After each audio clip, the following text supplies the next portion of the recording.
What's up, family? Good. It's still morning. Good morning. Happy Monday to you. Hope all is well. Happy Monday. You know what, y'all? I think I need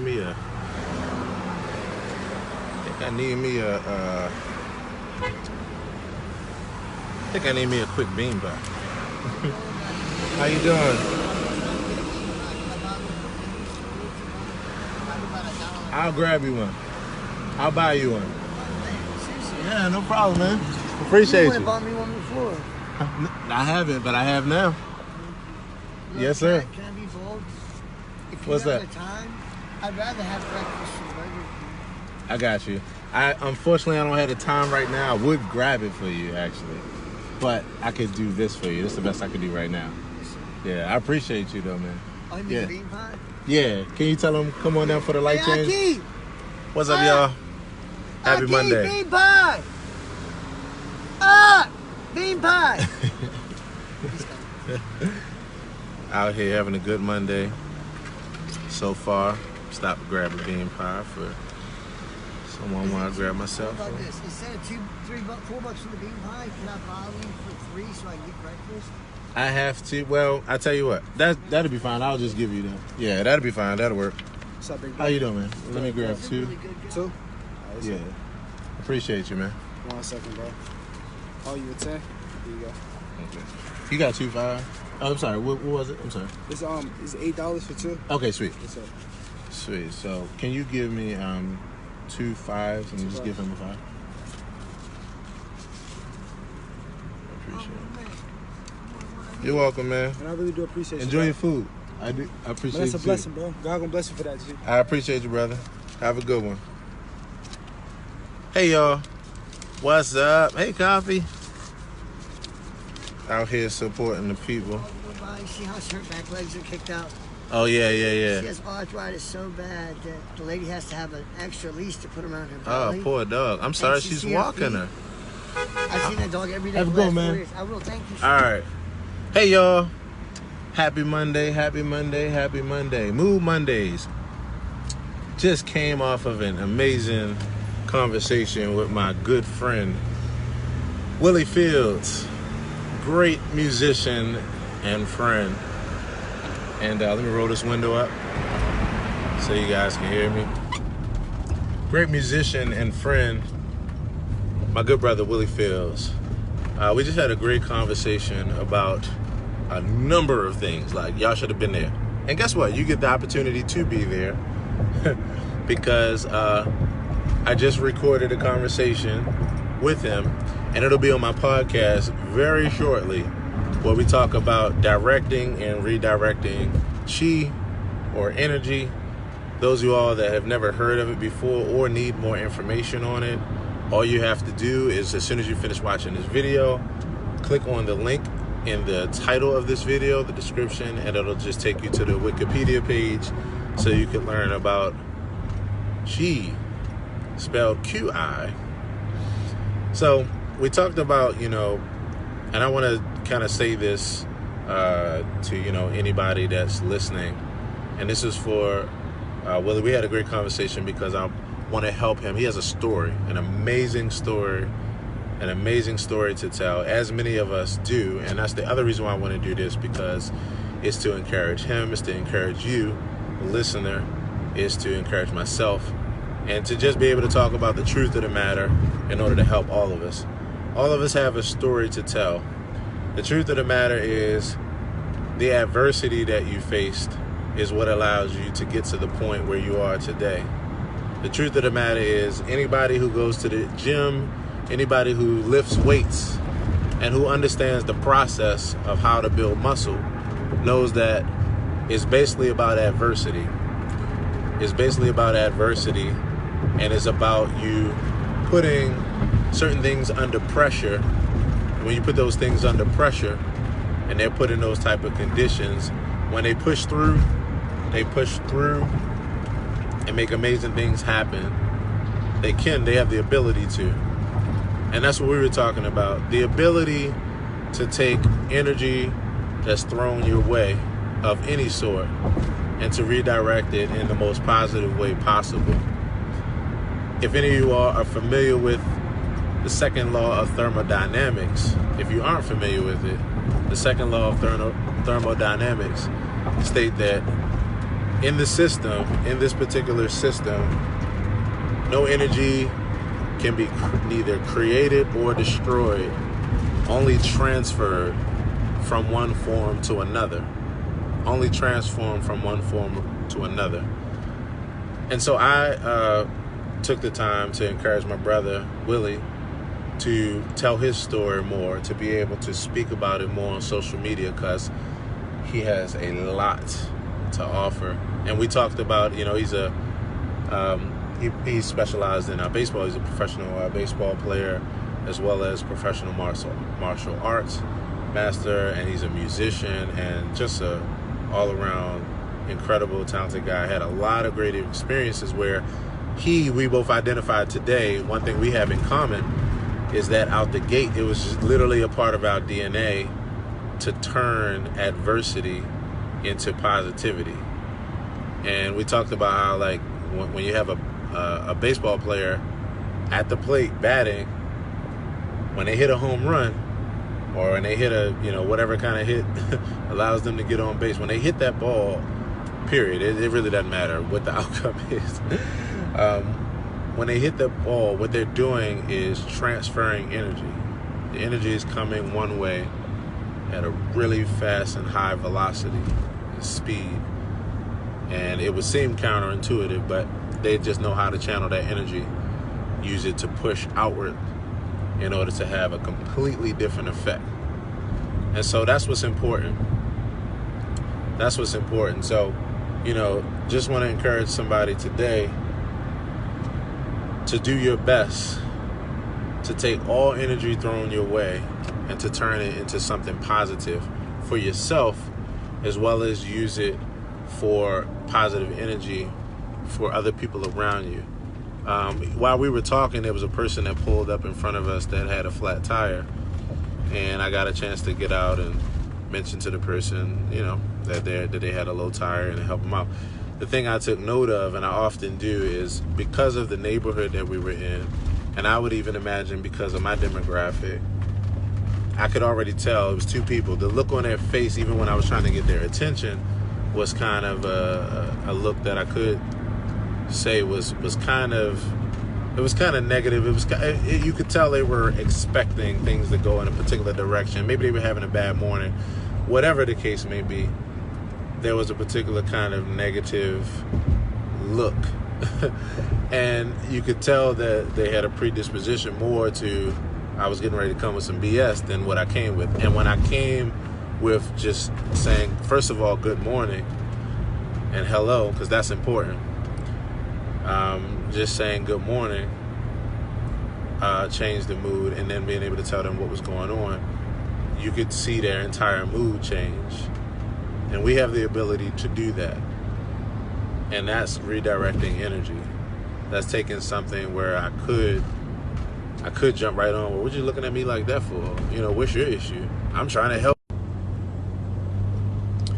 We have the power to direct and redirect energy. So we talked about that. We talked about what it means to take responsibility for your actions. There are a lot of people out here, we know them, they sit in very high places of influence and power. There are people out here that have undoubtable influence and power and aren't owning it when it comes down to the consequences, the negative consequences of their power and their actions that they do in the limelight, or the kind of things that they stand for or the things that they don't stand for. And we have a lot of people that are acting as if power and influence is something that, power and influence is something that, like, is a part of the equation where you could take responsibility for it or not. Now, I mean, that is the truth of the matter, but the issue is that it really is something that comes with the territory. I'm driving a car right now.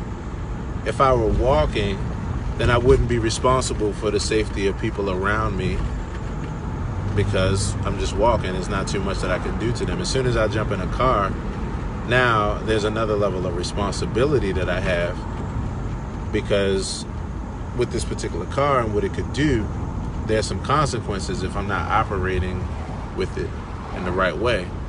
And me just being naive about being in the car or not assuming the responsibility, I mean, that's no excuse. It doesn't help, right? What's up, Craig? Thanks so much for watching the vid, bro. I hope you're doing well. Hope the family's doing well. Hope everybody's well. So we talked about taking responsibility. We talked about ownership. It's real important that we understand ownership. Really important. All of us are role models, whether we want to be or not. It's not a fact.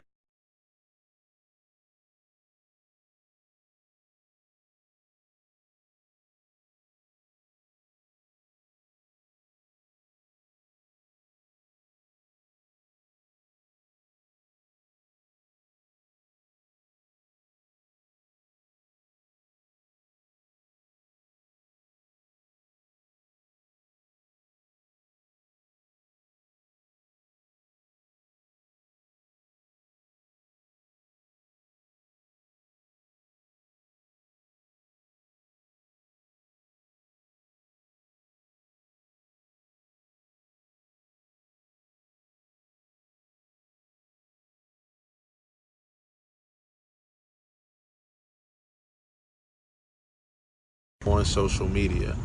I encourage you to start your own vlog. I encourage you to start your own podcast. I encourage you to start your own regular live videos, because I promise you, what's really happening, we're just not used to it because things haven't all been this way. I mean, haven't always been this way. So we're just not used to the fact of how quickly, like I'm doing right now, that we can just influence people. So I just want to encourage, we need as many expressions of positivity, as many expressions of people telling their hardships and their adversity that they overcame, as many expressions of people telling about the adversity that they're going through. We need as many expressions of vulnerability as possible. And the reason why is because, as one of my favorite people talks about, Gary V. Check him out if you haven't gotten the chance. Gary VEE on YouTube. You will not regret it. No matter who you are, no matter what background you come from. As he often says, your vulnerability is actually your greatest asset.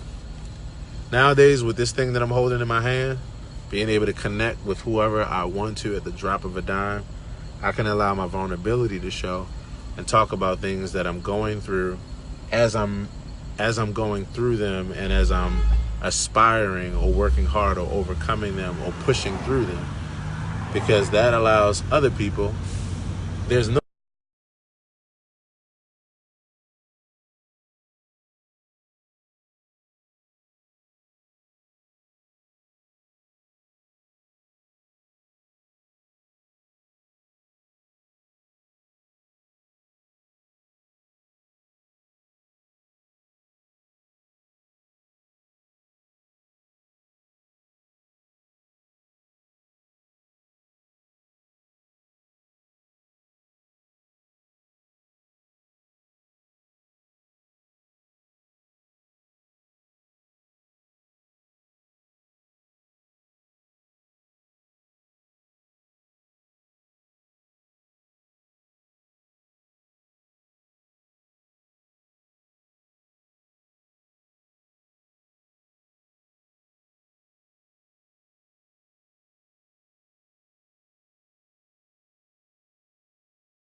your final product is accomplished.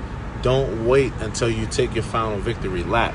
Don't wait until you're standing there with the trophy because of the fact you want it to look good. The most significant part of the process is when it didn't look good, when you were a hot mess, but you were doing the best that you could and you were trying. Now let me explain hot mess, because that's important. I don't mean, and Willie and I talked about this. We both kind of had a particular perception of social media, and it's something that I've overcome in the past couple years. When I got on social media originally, it was just for business purposes. So out of the 1,900 videos that I did on YouTube, if you haven't seen them yet or haven't been to that channel, check it out. Type in Fruition and then music on YouTube. Type in Fruition and then music on YouTube. Out of those 1,910 videos, my face is you only see me or can identify me maybe 5, 6 times at most. And the reason why is because social media for me, I'm an introvert, I'm a very private person. Social media for me was solely about, advertising and business and trying to further my business and further what I love, my passion, music. So only in the last couple of years I've been more candid and more personal like this, up close and personal. I had the kind of perception, because I saw how many people use social media, I had the perception that it was about putting all your business out there and being messy. But what I learned after a while is that, no, it didn't have to be that way. You could use it strategically to be able to show your vulnerability safely and use it to inspire you and inspire other people. It can inspire you because it would allow for people to encourage you on your journey who could relate, and it would inspire them that you're going forward, that you're transparent, you're vulnerable, you're honest, and you're just like them, a human being just trying to put one foot in front of the other to make your way. That, out of everything, is the most positive thing that any of us can do. And what happens is, A, we're either afraid to do it because, like me, we're introverts in private, or B, we have a preconceived notion about social media that it's messy in that way. Or the final one, or the final reason, which is that it wasn't always this way. It wasn't always this way. 10, 15, 20 years ago, we didn't have the ability to do what we're doing right now in this moment. I didn't have the ability to just let you in on me just living life. Just driving my car in my beautiful neighborhood, about to hit my beautiful backdrop that you all have come to know and love. My backyards, my nature scenes in my backyard, in the midst of my complex. So we didn't have that ability. So part of us just don't understand the power that we have literally right within. I have to take my hand off just to show you my hand, but it's in my hand. It's the thing I'm shaking. You have the ability with that to change people's lives, and you don't have to wait until you get your ish together to do that. You just need to get enough together to be able to be honest, to be able to be authentic, candid, and genuine, and just let your heart speak from there. Let people take it in from there. Let them be able to appreciate it from there. And we just didn't have that. In my field of music, 20 years ago, if I wanted people to feel me, then, I had to go hang out in the studio for hours and hours on end. I had to, slave in the studio and just wait for that final product to come out so that you could experience it and so that I could try to touch and impact your life. That was all that I was afforded. I mean, I could put together a DVD with stuff like this on it and be able to talk to you about, but I mean, like, to be able to just in the moment share in this way, like, we're living in the best times that we could live in as far as being able to impact the world, impact other people, and even if it's not impacting the world, just impacting like our community in a positive way. We just have to continue to not take it for granted and just be as mindful as possible with what we hold in our hands. That's really just it. I think that the most underappreciated thing is our ability to have attention and to use it to direct our energy in a particular way. Is something that I'm just choosing to do right now. Hello, everybody. Hello, Charlene. Hey, Luke. Thanks for joining. Hey, John Chambers, Rodney, What's happening, Rodney? Ronald, hey, man. Craig, good to see you. Thanks for hanging out. So, yeah, on this Mood Monday, as I go ahead and wrap it up and try to get to the very next thing, again, please check out the conversation that I just had with my good friend, Willie Fields. It'll be put up today, this afternoon, in a couple hours. And I want you to listen in on what we talked